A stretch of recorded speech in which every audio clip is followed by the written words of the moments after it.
Hello, everyone, and welcome to the Eternal Card Breakdown. We got a new promo card today, so there's going to be, I think it actually came out just a little bit yesterday. But for the next week, you're going to be able to get free copies of Plunk Wumpkin, the Yeti Explorer. I'm going to be talking a little bit about this card today, how good it is in Throne and Expedition, and, well, sort of how we feel about the design and the art style, which is very cute. The story and lore of this particular Yeti is that it is a Yeti that is just too cute to die. So there's a 2-cost 3/1 Aegis Valor and Voidbound Yeti Explorer that says when Plunk hits the enemy player, or when they make you discard it, you can take 2 debt to draw a card. So anytime that you get hit by like sabotage or an abduct or anything like that, you get to pay some money and get the card back, which is pretty decent.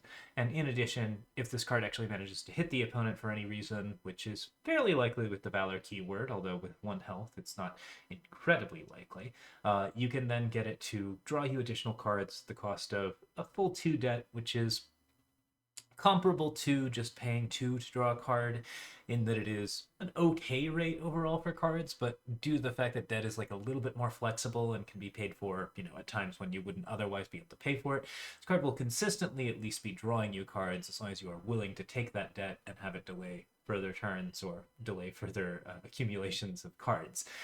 Nonetheless, this is a pretty fast Yeti Explorer. Attacking at 3 for 2 is generally decent, and though the card does not have 2 health, it does trade at 2 health due to the Valor keyword. Since you're going to be attacking pretty consistently with cards like this, it benefits really, really well from Yeti buff cards such as the Wump, the +1/+1 bonus that gives it to a 4/2, allows it to trade with all 2/2s, and basically anything that has 2 attack or lower. There's a lot of other ways that you can sort of boost up Plunk to really take advantage of that Valor keyword, and also to take advantage of that Aegis keyword. Anything that actually war cries or in any way interacts with Plunk to increase his strength tends to be really, really good here because the card has that Valor keyword, and therefore it can attack at a little bit of a higher value and also can't be blocked by cheap things like Grenadin, which is fairly important. A lot of Yeti decks might have a little bit more problems with like assembly line or something along those lines. The Grenadin Rescue is very common in Expedition as well, and a card that can attack really profitably on 2 that also just like basically doesn't have to deal with those because those cards can't block it. Any 1/1 that's put in front of it just gives it another +1/+1. That's kind of a decent effect for an aggro Yeti setup. I think this is primarily an aggro card. It is reasonably well statted for aggro. It has that Aegis keyword and the Valor keyword, both of which are only good on the attack, and the drawing cards ability, while effective and potentially a control option, does mean that the card is like frequently going to be something that is used to like refuel your hand once you are out of power or out of cards, meaning that you're heavily incentivized to play a lot of Yetis and sort of get a very aggro format down. Is this card powerful? Yes, this is a really, really strong one. I would say that it is playable in Throne Yetis because there is a decent slot for a 2-cost 3/1 with Aegis. I think that like Snowcrust Yeti at 1 as a 2/1 with Aegis was a pretty powerful Yeti in that particular slot, and Plunk sort of has that same sort of value where it is a fast, easy Aegis Yeti. It's fairly hard to deal with, and if you're playing it down with a bunch of other aggressive Yetis, you feel pretty good about it. So this is potentially a Throne card. It's definitely got some good strength in like basically even the larger formats, as long as you're playing fairly aggressively. And then in Expedition, of course, this card is really strong as well. Like good stats plus Aegis really sort of makes it happen. I think that that's a very solid setup. All right, we've got motorcycles in the background, but I guess we're just gonna deal with that. All right, so yeah, so the Voidbound keyword is very interesting on Plunk. I think this is something that is relatively minor as a drawback and kind of unusual as a like way to give a card something.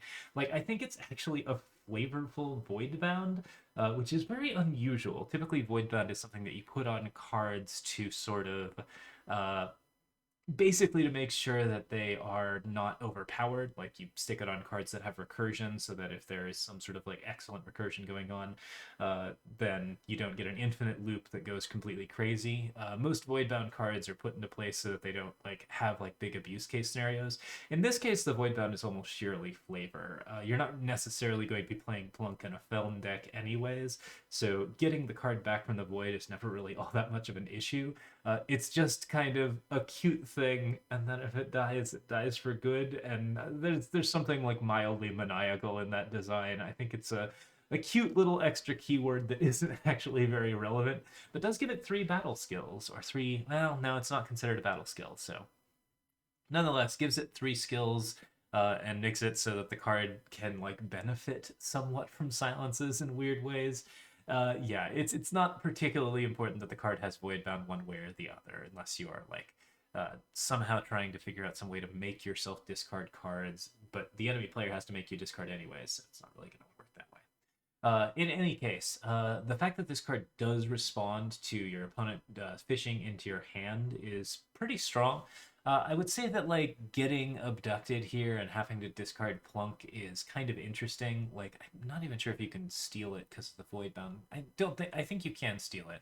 But if it's forced to discard, you can at least replace it, which is a minor upside for the card overall. That means that you're not going to get your hand emptied out by decks that are like trying to go particularly aggressive on that. But paying 2 debt is still somewhat difficult for any deck that wants to be fairly aggressive, and I really think that Plunk is very well suited towards aggressive decks and not particularly great in a lot of the more control-based setups. If you're playing an expedition, there is a deck that plays Plunk Wumpkin that tries to use Thieves' Pick and the other unblockable options. There are quite a few, I think. Ghost Form's probably still legal. I believe the power that gives Ghost Form is also legal.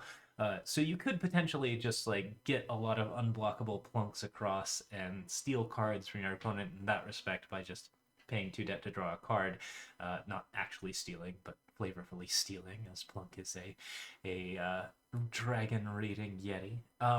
So like this has like a little bit of potential in decks like that, but I think that that's not quite as strong of a value as just playing the card for raw aggression. And with that Valor keyword, I think he does basically force, or it does force like very profitable trades overall.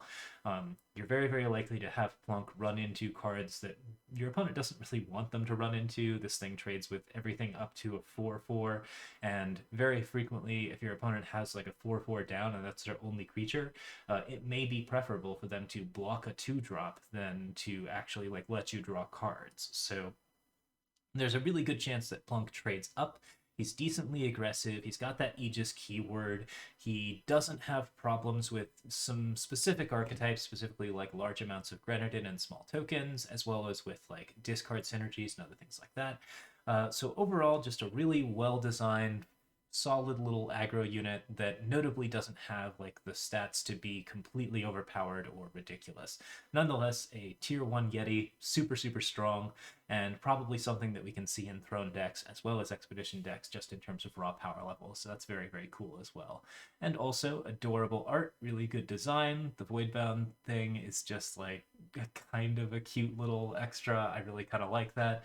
And yeah, Yeti Explorer is still a really, really good subtype because you get benefits of both being Yetis and being Explorers. That's a very common thing that happens to be like really, really decent if you can get that going.